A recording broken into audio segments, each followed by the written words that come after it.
Our Emergency and Hope on Pine Ridge series, we've told you about the violence and the drug abuse on the Pine Ridge Reservation, as well as the Oglala Sioux Tribe's plea for more help from the U.S. government. KELOLAND's Lauren Solich continues our series by talking with a lawyer about the limitations on help from the state and why tribes have to get help from Washington. To understand the current relationship Native American tribes have with the U.S. government, you have to look back at the treaties. For the Oglala Sioux tribe, perhaps the biggest is 1868's Treaty of Fort Laramie. Immediately after the treaty, the United States had 50 law enforcement officers, or funded 50 law enforcement officers at Pine Ridge for the Oglala Sioux. And keep in mind that the Lakota tribes gave up, millions and millions of acres of land in exchange for these promises by the United States government.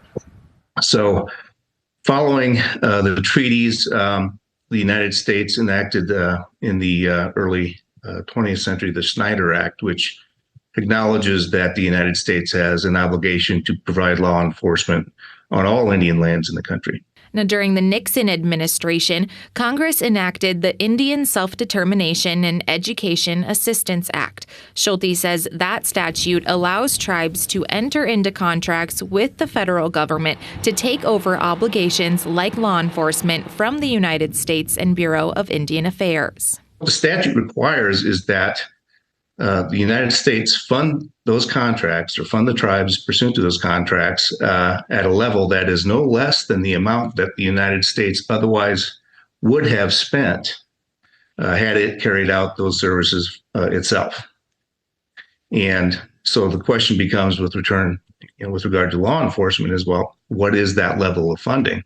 In its emergency declaration, the Oglala Sioux tribe called on President Joe Biden to direct Deb Haaland, the U.S. Secretary of the Interior, to ask for enough funding to have 2.8 officers for every 1,000 people in the service population. Elgin Young, chief of police with the tribe's Department of Public Safety, told KELOLAND News the service population is 43,000 people. That would mean 120 officers. Now, you might wonder, why doesn't the South Dakota state government help the tribe in their plight for more law enforcement resources? The answer to that comes down to sovereignty. Tribes are an independent government. They are not under the jurisdiction of the state governments. And so they have a government-to-government relationship directly with the United States. Lauren Solich, KELOLAND News. Schulte is one of the lawyers representing the Oglala Sioux tribe in its lawsuit against the United States government.